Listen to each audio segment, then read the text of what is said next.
all, I'm Marie. Welcome to my channel. In this video, I'm going to show you how I poured this resin zipper pour while living in my college apartment.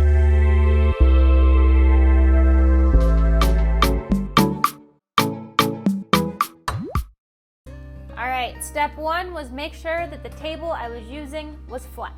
I then brought in this whiteboard that was smooth and I taped it off to make sure that the resin wouldn't stick to it. I then built my mold. For this mold, I did use packing tape. One thing with this piece that was really important was to make sure that the piece was very square. So as you see here, I'm using a dry erase marker to draw on the board the lines and double checking multiple times for them to be square.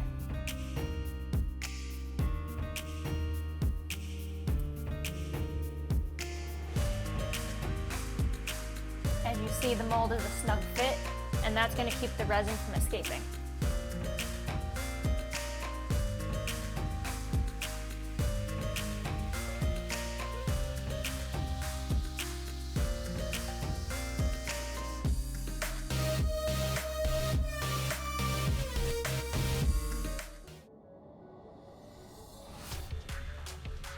In addition to taping down each side, I also taped the corners to make sure that it wouldn't seep through those either.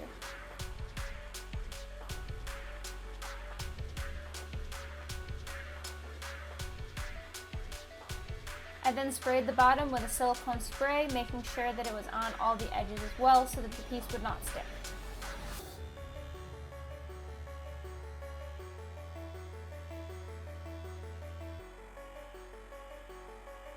Here I am pouring a base coat into the bottom of the mold to make sure that the mold would not leak. This would seal any holes that may have been in the tape. Here you see me using 1/3 cup of resin and 1/3 cup of hardener. I ended up doubling that before I poured it into the mold. I also added a few drops of blue dye to the resin to prevent it from yellowing in the future.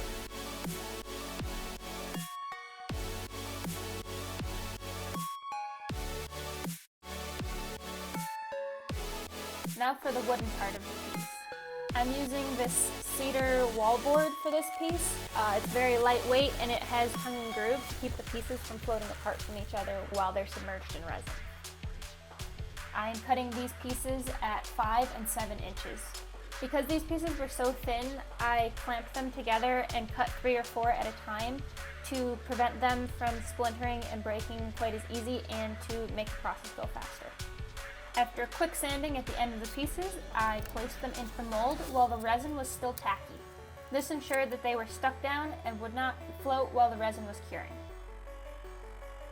You can see here that the resin has almost formed up into water droplets, and that's as a reaction to the silicone being in the bottom of the mold and the resin not wanting to adhere to it.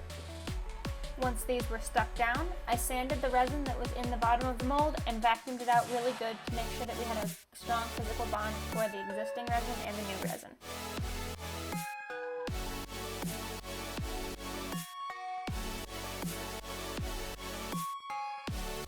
Then we mixed up our first layer of resin. This was 2 cups of each, resin and hardener. Here you can see the resin changing clarity as it's being mixed. It will first become very cloudy, and then as it's becoming more mixed, it becomes clear again. I then let it sit for 2 minutes and let the bubbles come up to the top. I then used the heat gun to pop those bubbles before stirring again and adding in my pigments. I started out using blue and green alcohol ink, and then I didn't like how transparent it was, so I added in the similar metallic pigments.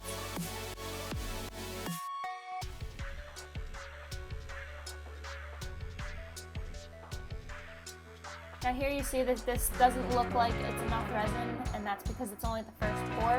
Because I want to be cautious with this piece, because I'm pouring it in my apartment, there's a rug underneath the desk that I don't want any chance of the resin leaking out and getting onto, so I poured a very thin layer. This will prevent the resin from heating up and melting the tape or warping the dry erase board below it.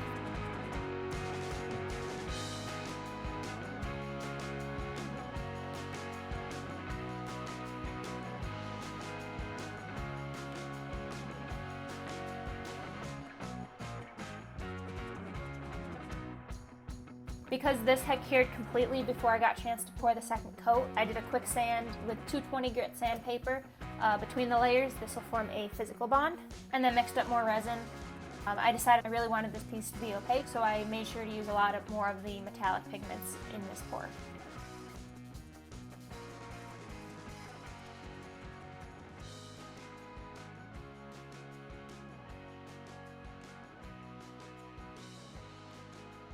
This is our second major pour in our final pour, so we're going to make sure it fills in all the cracks between the boards.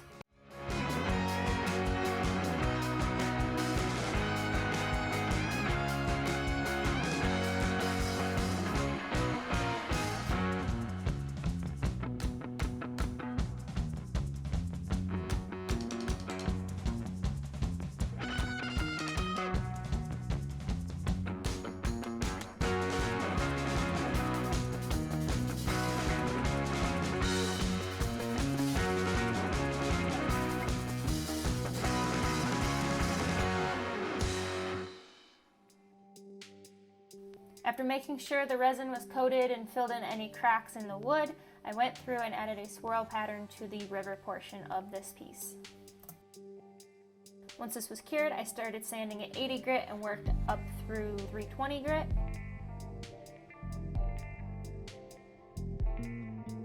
Because it was still in the mold, I could not reach the edges with the sander that I had, so it was time to demold this piece.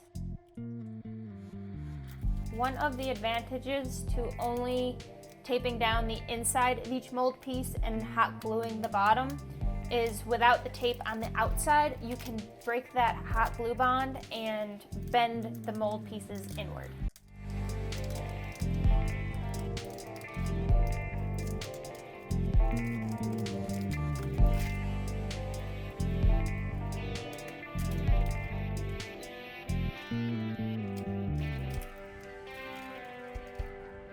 Although sometimes you still do have to break out old trusty pocket knife.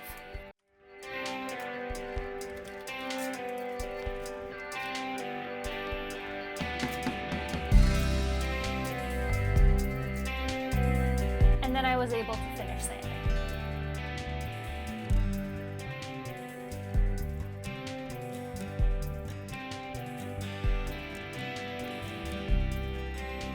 Even though I had used the silicone spray and tried to keep the pores light, it did heat up quite a bit and it did end up warping that dry erase board below, and that's why it gave me some difficulty getting it out of the mold. So now we're going to clean up the end. When I had initially made my measurements and formed the mold, I forgot to calculate in the overlap of the tongue and groove. So when I measured the pieces out, they were going to be 48 inches long, and because of the overlap, the piece ended up being 47 inches long. But we just heated them up, cut them off, and sanded the edge smooth. And time for finish.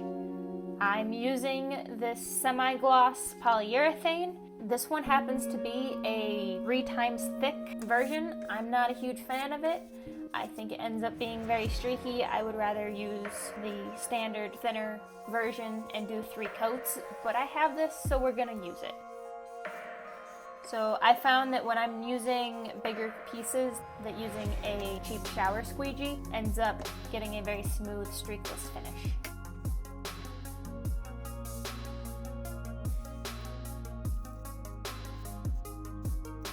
Here's what it looked like after 1 coat. For my own peace of mind, I did do a 2nd coat of this finish.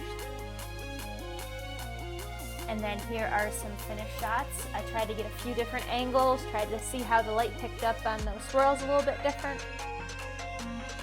So let me know what you think of this piece in the comments below. Please like and subscribe. It helps more people see my projects and hopefully can inspire you to try something on your own.